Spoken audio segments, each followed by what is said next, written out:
And we're back. Best hour of their day. Fern Ackerman. I think one thing we don't often talk about is we do all these podcasts virtually. Fern has a beautiful new wall behind him. I did it myself. Are you handy? I'm probably what I describe as like dangerously handy, meaning I'm handy enough to create dangerous situations. What's the most handy thing you've ever done? Ooh. I'm not sure, man. Like I've installed fences, I've done roof work, I've done demo. I've done a decent amount of like electrical work as far as like installing, putting in light fixtures and fans and light switches, changing out ballasts, done some plumbing, like ripping out, like that's what I was doing last weekend, was ripping out toilets and sinks and putting in new ones. I can't weld. Sounds handy. I've got a decent amount of tools. Yeah, you're good. You're good. I, on the other hand, like I said, I'm like just dangerous enough to get myself in hot water. Like makes sense. I can't do anything. No surprise. Yeah, that's not shocking at all. That's one of my, I wouldn't call it a regret, but it's probably my biggest weakness. I mean, is it? Do you need to be handy? I think it would be nice. It's like one of those things. It's like training jujitsu. It's like you don't want to ever use it on the streets, but it's nice to know you got it. And I can do the basics in a vehicle. I'm not going to be changing out. I'm not going to be doing. I'm probably not going to change my own brakes. I'm not going to change the pads. I can do a tire change. I can do an oil change. I can change filters. I can change.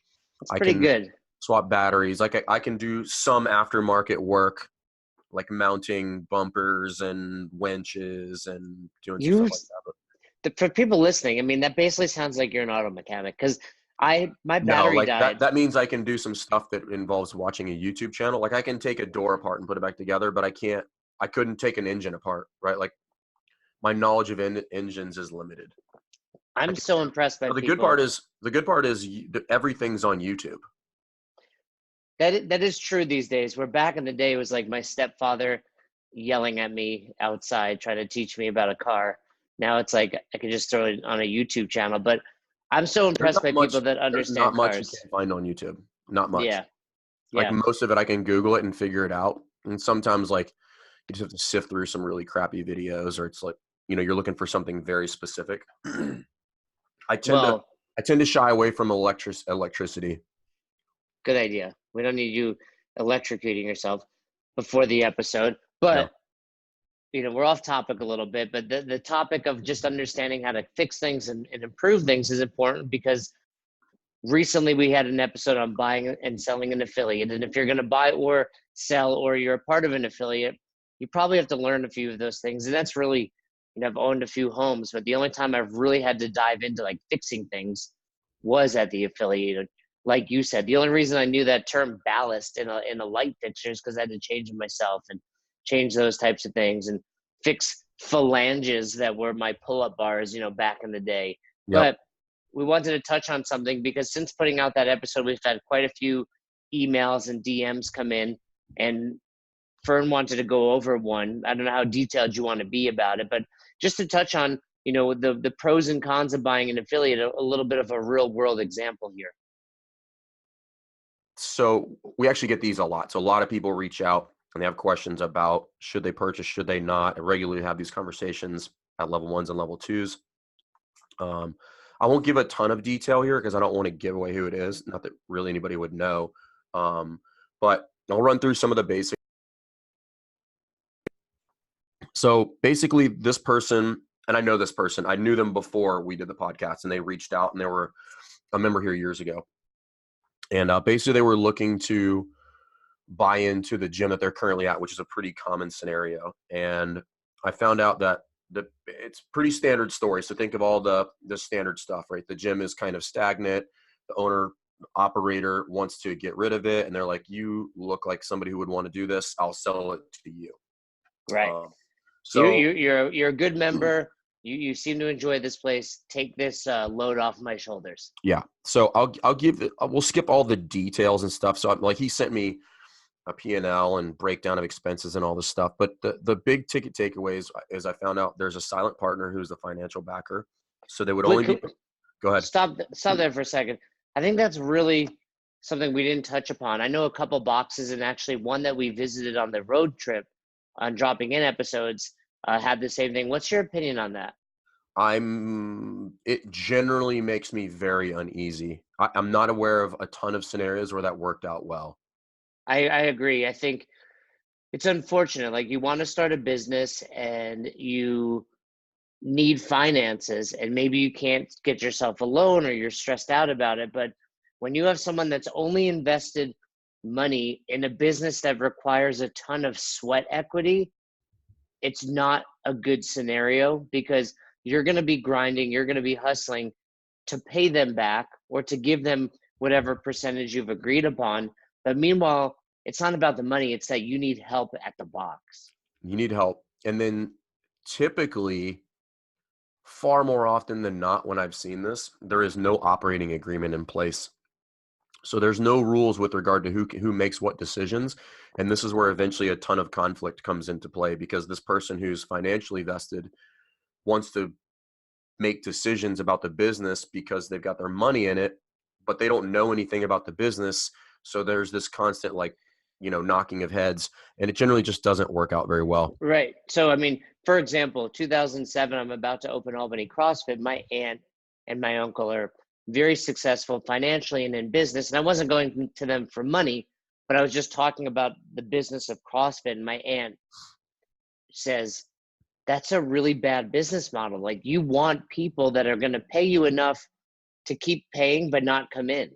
And I was like, you've described a global gym model. And she wasn't trying to steer me wrong, but she's very smart. But it's like, if I would have had a financial backing from her, we would have just been butting heads, because I would have been like, hey, our rates are this. And she's like, we need more members at $20. But that's a challenge there. Let me ask you a very personal question. Feel free to tell me you don't want to answer. Okay. Do you own Rife with Jess? Yes, we do. Yep. So we own it together. Do you guys have Jess is Fern's wife, by the way. Do you guys have an operating agreement in place? No, we don't. Yeah. And I mean, just curious, because I've just I don't know that it's necessary for a spouse. To some degree it is. Like, the way we structured it was for some strategic reasons. We did, however, just rearrange a ton of stuff with our lawyer with regard to creating a trust, putting all our assets in a trust, and then setting all that stuff up and rearranging like how we house all of our assets to include the business.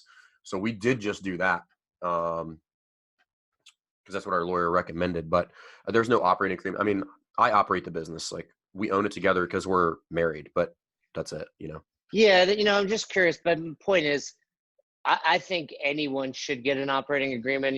Husband and wives, I'd throw in there like, hey, you probably have a more important agreement, this marriage certificate. So you have to deal with that anyway. But I think if you're both intimately involved in the business, then you probably need some structure around that. But for the most part, I mean, my wife's still active duty in the military, so like, she does very little. She chips in where she can, and I'm not saying that to say she doesn't. No, I get you. Jess does nothing. Jess does nothing at CrossFit Rife. I get it. She's you like me. You have to carry her. Yeah. No wonder you're so tired all the time. You got me. You got Jess. Carrying people. I'm just carrying people all the time. Yeah, two kids. I just like walking around my whole life with a weighted sled behind me, just dragging people. But your legs are strong. All right, sorry. I just was curious about that. And again, if you're thinking about owning a box, especially with someone that you're not married to, get your shit down on paper. I mean, for my boxes, for Own Your Eating, for Best Hour with you, for a Thunderbro contract, I trust everyone that I've ever gotten into business with, and with the exception of one, my second box, they're all still intact. This one by strings, by threads, we're still intact. So, like, I guess, like, kudos to us. Like, that's something that you and I were pretty vehement about like, before we did anything. We're like, listen, contract. Because yeah, we are totally cool, but people are totally not cool once you put money in there. Like, and I'm fully aware of how that goes. Like, I've had some stuff go south there. So, well, I think it's just easier to stay on the same page because, we didn't go like super detailed, like, hey, Jay posts this and Fern posts that, but it's pretty obvious when either one of us isn't doing it or whatnot, where it's like, point is, as a box owner, you want to be able to have this piece of paper. Ideally, you never touch it. It sits in your drawer at the desk at the office, but you have a piece of paper with a partner. It's like, hey, remember when we signed this and it says, you're going to be here 5 days a week, or you're going to do the blog posts. Like, it's nice to have that, and we know it. And it's no difference. Like, why do you get married? Dude, you might as well just live together, because there's a little bit of a difference when you sign that piece of paper. yeah, I mean, you join everything, and you and I have joked about this before, but like when you get in a contract, when you get into business with somebody, you're essentially married to some extent. We talk basically every day. Yeah. So multiple times in many cases. And like most marriages, the nudies stopped coming once we got married, Fern. Yeah. Send me some of those nudies again, please. Done. Well, I haven't been feeling really good about myself lately. I've been sick. Yeah, Fern's got a little frog in his throat, but he's a trooper. So go on, tell me more about this box. So I found out, so I asked some questions. I said, hey, you need to get some metrics for me before I give you, any of my thoughts.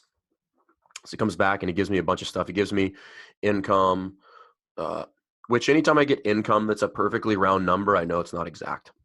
And let me, I don't mean to keep interrupting, but I want to chip in. Fern, you are very, very good at black and white, which I'm bad at. And we've talked about it before behind the scenes on some business stuff, but where like I would, for the box owners out there, like I get that feeling of like, I just want to buy this thing. I just want to own this gym. I just want to be a part of it. Where Fern's very much like, cool, show me the numbers. Now, so that's not always been the case. I'm like that now because I've learned the hard way. I've learned that not digging into the numbers, not vetting things really, really well can be very, very painful in the back end. And generally, if you vet and you filter and you vet and you filter and you ask a lot of questions, the numbers will tell the story. The answer becomes very objective. It's not emotional anymore. So in this instance, he sends me all the income. I know the income's not exactly correct because it's a perfect number, Yeah, and then that's impossible.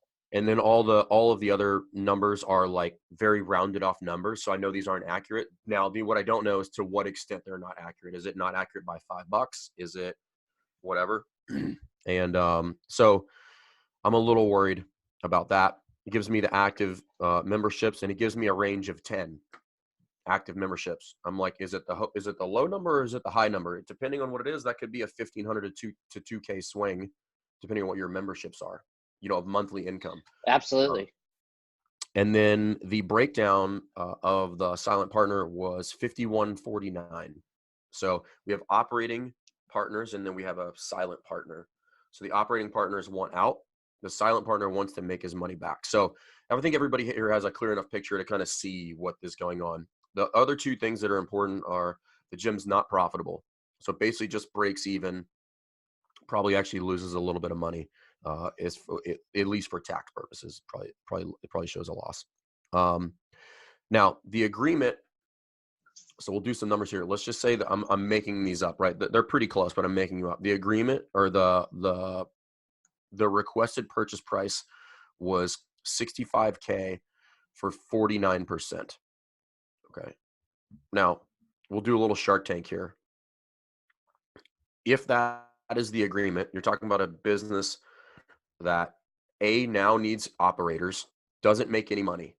So whoever buys this is not getting paid right out of the gate. You're going to incur a loan cost on top of that. And if we were just to do a quick valuation on this business, they're saying that if you want 49% of this business, I want $65,000 for it. That means the valuation is and I'll give you the exact. It's $133,000 business. That's what they're saying it's worth. Now, I highly doubt that if we just counted all of the assets in this business, so that it's even anywhere near $75K.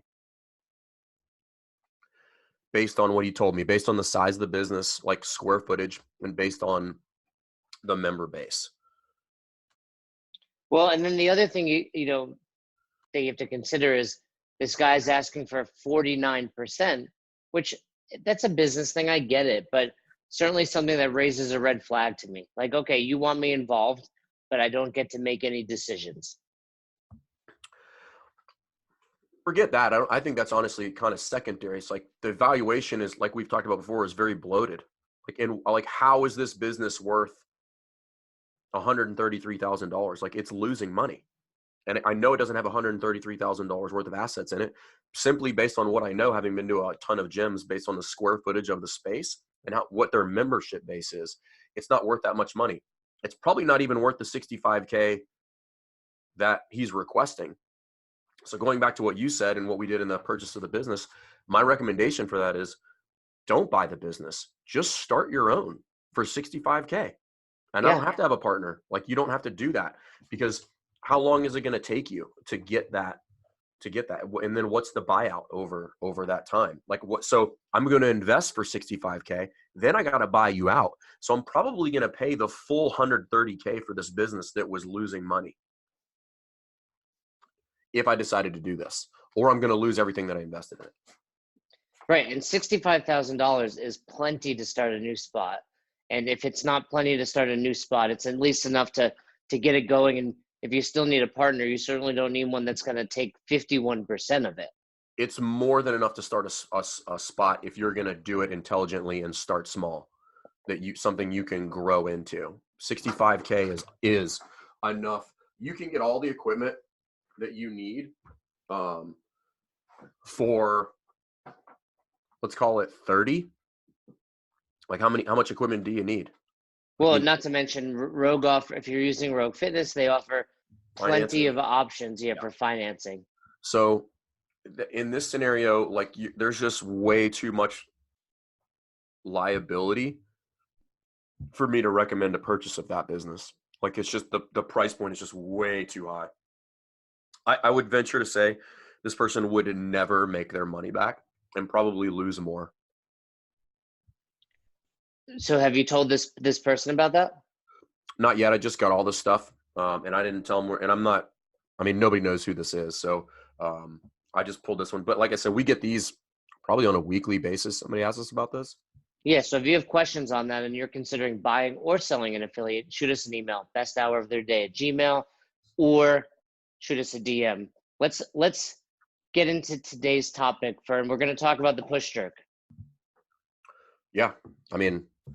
So this movement was the one I was most scared of when I started coaching.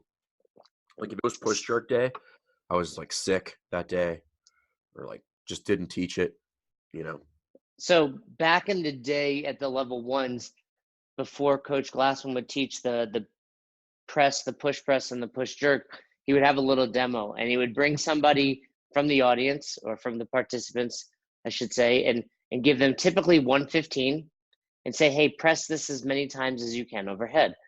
And then they, typically, he'd pick a pretty strong looking dude and get 15 to 20 maybe.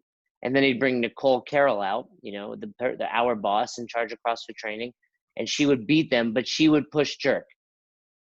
And it was just his way of demonstrating how the push jerk is more efficient and allows you to develop more intensity and, of course, lift more load.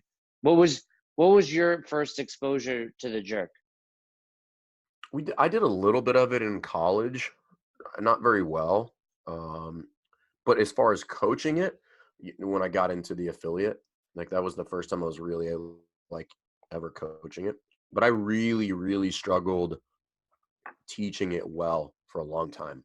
Like, it was just something I was wildly uncomfortable with. What about the jerk made you uncomfortable? Why were you more afraid of this movement than any other movement? There's just a lot going on in the jerk. That's one of the first things I tell new coaches. First of all, we need to just simply acknowledge complex movements for their complexity. Like, if we think about everything that's going on in the push jerk, I've got barbell in the front rack. I'm going to go through a short dip drive, Short has a lot of variance in there. Like, what is that's different for everybody? I've got this extension, which, this is assuming the person can do a push press even remotely adequately. And then the redip is what makes it super complicated. And when I first learned it, everybody was teaching the redip, or kind of like the double knee bend. And I tried to teach it that way at first, and it was, as Todd Widman would say, devastating. So it took me a really, really long time. And I was thinking about this yesterday. I think I was listening to Joe Rogan, maybe. He was talking about somebody like a jujitsu professor, maybe, or something like that. And he's referring to, typically the more knowledge you gain, the less you use. Because you realize that the basics is actually all you really need. Yeah, it's almost that like keep it simple mentality, or what I always refer to, I think it was Einstein, and they would say, Einstein can explain science to a kindergartner. And it's like that same principle. So being that this push jerk is super complicated, I think today we should focus primarily on the teaching portion. Also, because you sound like death a little bit. So, and you're dying over there. But let's talk about, and also because when you're first getting started with the push jerk, that's what it's all about. Like, let's not even worry about fixing people. How are we going to teach people this? And I'll tell you what I found over the years. Women catch on to the push jerk faster, and they also accidentally push jerk almost immediately. They're like, okay, this weight's getting too heavy to take overhead. And then they naturally just push jerk. Where men, they still try to push press. They still try to, overpower it with a shoulder press. But it's really always been fascinating to me that women just grab the bar and naturally jerk. I mean, the push jerk is the natural progression once the weight gets too heavy. I mean, let's acknowledge that this is not a good teaching strategy, but if you want somebody to push jerk, just give them a barbell, have them push press until it gets too heavy, and they will naturally default into a push jerk because the body's pretty smart. The problem is teaching it. Like, how do I do that without having to introduce load into the scenario? Like, how can I just teach them the mechanics of the movement? And typically, far more often than not, when people teach this, they just over teach the crap out of it, and they start talking about all the mechanics of the movement. And I've just found it, again, the more you know about it, the less I use. It's just jumping and landing. That's it. If you teach it for that, I've never seen anybody in 12 years of doing this, and it's almost 7 years of doing seminars, if you just told them to jump and land, that they do it wrong. Yeah, it's fascinating. That's, in the small groups at the level 1, you will always pull somebody in that's not opening their hips. Like, primarily that's the fault we're looking for. And, you could sit there and you'll give them some cues and try to get them moving better. And then inevitably, if they're not, you'll just be like, hey, hand me that PVC. Just jump. Mm-hmm. And then they jump and they're like, was that right? And I'm like, yeah, now do it with this. And then they get it. And they're like, oh my God, I've never opened my hips before. But yeah, because jumping with a closed hip angle is ridiculous looking. Yeah, no one does that. Nobody would do that ever. Like, it's like so counterintuitive. You have to actively think about doing that. So let's go through the progression, because there's 9 foundational movements. The push jerk happens to be one that has a very standard progression that we use every weekend at the level 1. And let me put it in the front here. It goes jump and land. So if you're just standing there nice and tall, arms at your side, you're just jumping and landing. Hey, jump and land. Cool. Now jump and land with your hands up as if you were holding a barbell. So like an imaginary barbell on your shoulders. Now we're going to do that same jump and land, but this time at the top of your jump punch. So it's basically a push jerk without any load, including no PVC, and then eventually the full movement of a push jerk. Yep. So let's break it down. When we say jump and land, what are we really looking for in that movement? Why do we start with that jump and land, Fern? The point of that is to emphasize the hip extension. So, and really when you teach it, you really want to emphasize the jump and landing. So when people mess this up is when they're thinking about weightlifting. So because we're about to teach the push jerk, people are like, all right, a barbell. and you say jump and land, and probably 50% of the group won't jump normally. They'll kind of quasi jump because they're thinking about weightlifting. So I'll stop them real quick. I'm like, everybody jump higher. I want you to get 5 to 6 inches off the floor. Like I want you to have to actively try to lift your body weight off of the floor and jump high. At that point, everybody does it correctly because again, it's weird to not do it that way. Then when we go to the next piece, and that's all I'm looking for. I don't care about anything else. Like I'm solely focused on jumping and landing. I'm not worried about torso angle. I'm not worried about dip drive.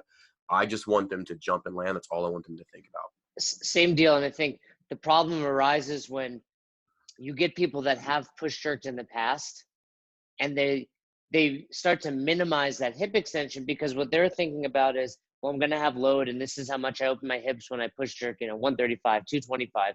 And we're like, hey, forget about the push jerk. Just jump. Just jump off the ground. Well, also, they're also that sequence of thought or that thought process, it's out of order. So if I'm thinking about the push jerk in general, the first thing I have to do is I've got to drive through the bar and then I have to get under the bar. And everybody's thinking about getting underneath the bar, which is generally why they short the hip extension.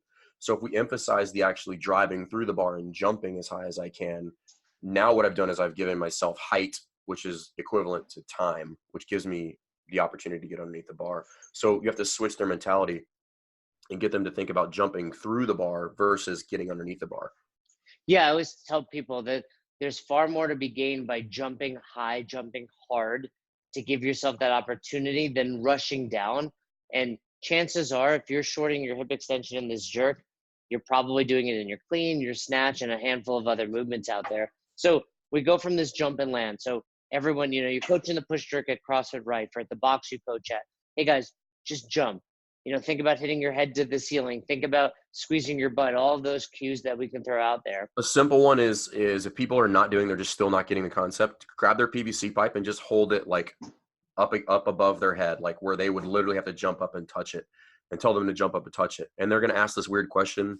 They're going to be, you mean jump up there and touch it? Like, that's exactly what I mean. I want you to jump up there and touch it. And sometimes they won't use their hands for whatever reason. I'm like, no, I want you to literally jump up there and touch it.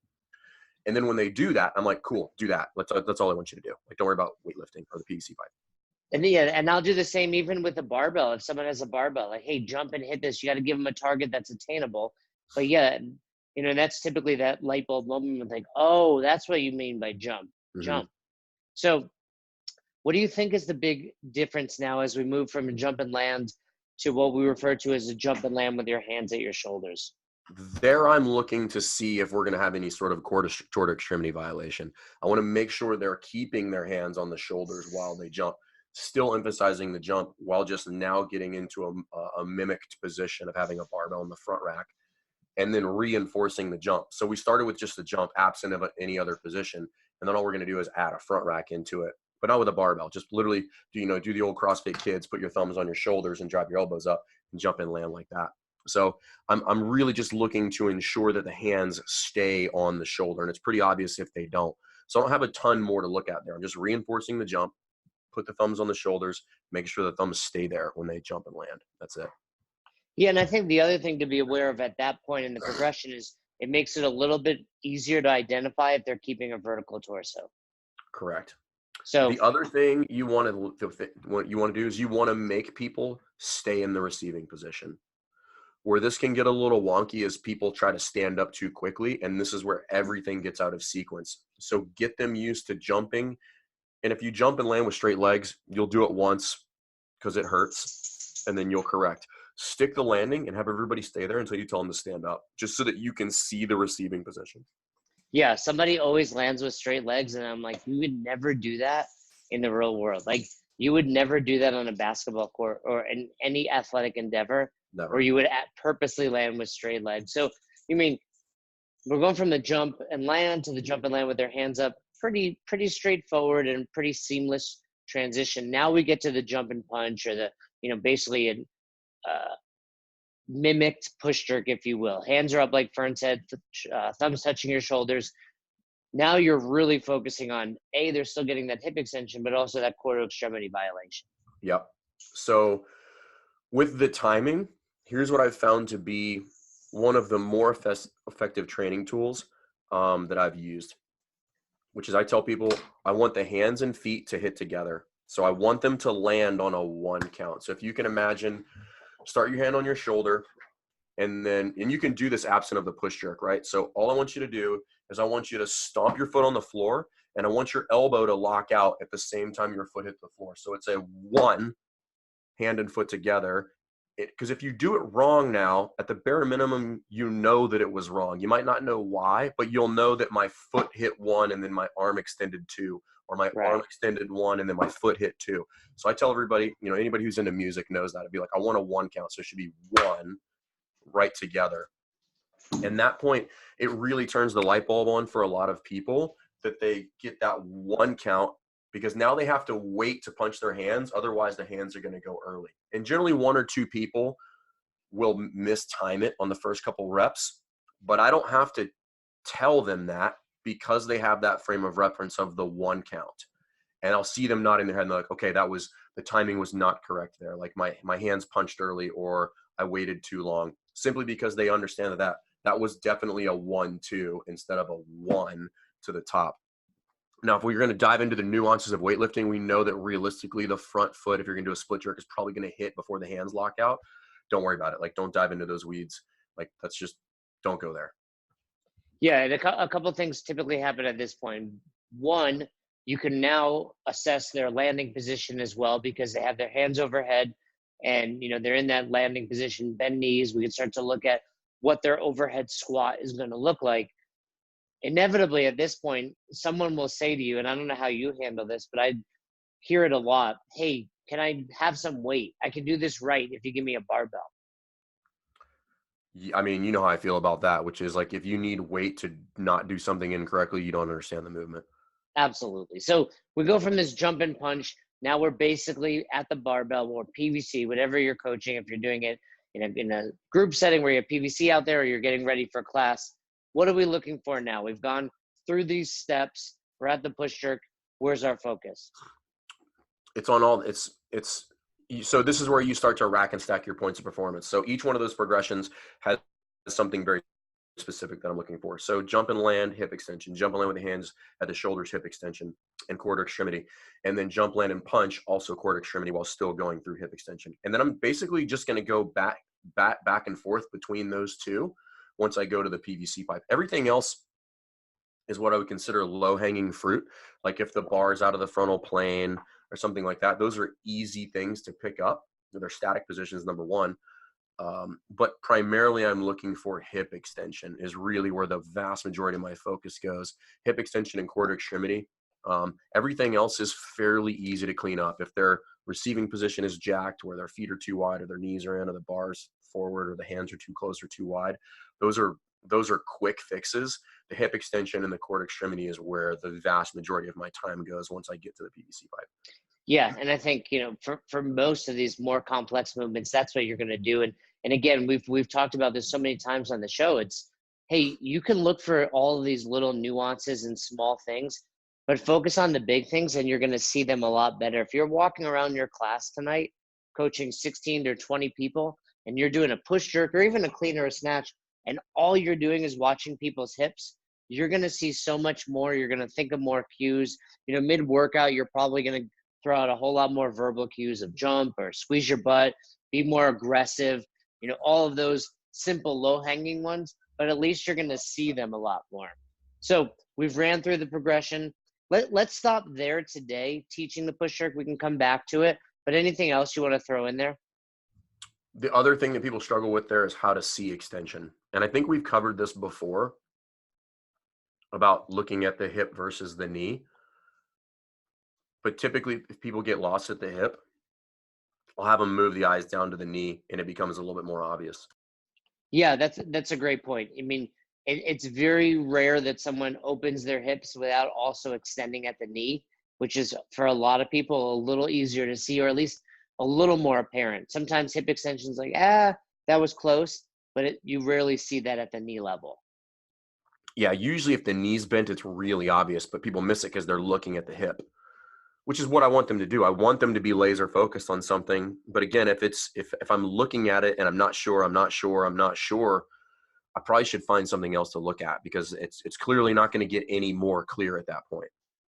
So find something else that might be a little bit more of a telltale sign. Now, I'll tell people this. It is possible to have a flexed hip with an extended knee, or vice versa, have a flexed knee with an extended hip.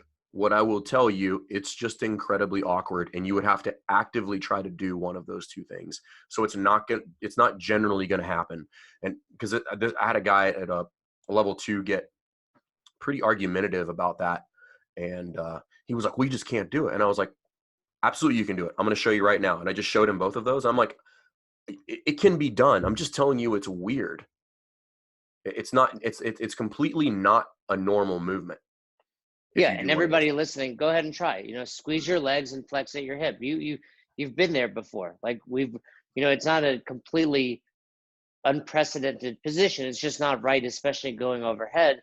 And then you can also, squeeze your butt and bend your knee, and you're not going to try to finish there. So yeah, as you're listening to this show, check that out. But you'll see people, once in a while they'll do that, but it's highly unlikely, like you said.